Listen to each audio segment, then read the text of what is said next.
I was on a podcast networking event today, and one of the questions they asked attendees was, what's your number one tip for podcast hosts? Hey, it's David Andrew Weed. At some point, every artist should have some kind of publishing channel because the reality is there's only so many sources of traffic you can get on the internet.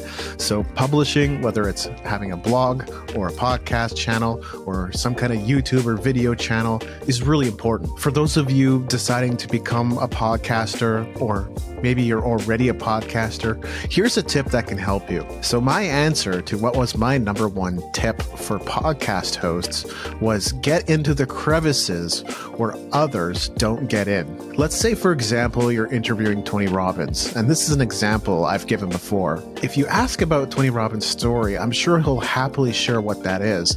The thing is, he shared that same answer thousands of times across different podcasts and different shows and on TV. You have to ask yourself whether Tony would really want to answer that question again, or if it would draw him into the conversation. He is a professional, so of course he's going to give you a great answer, and everybody loves Tony's story. But given that it's been asked so many times on so many shows and so many people are already familiar with it, why wouldn't you go and do your homework as a podcast host?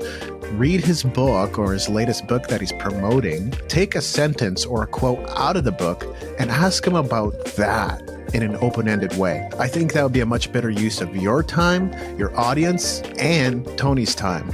Everyone's going to be more drawn in by questions they haven't heard before. I'm well known for asking questions and getting in crevices where other people don't. So if you're not already subscribed to the New Music Industry Podcast, it's free. I invite you to check that out. I also have a free podcast workflow checklist on my blog, and there's a bunch of other really great resources on my blog on podcasting. You'll find the link in the description. Thanks for watching, and see you again soon.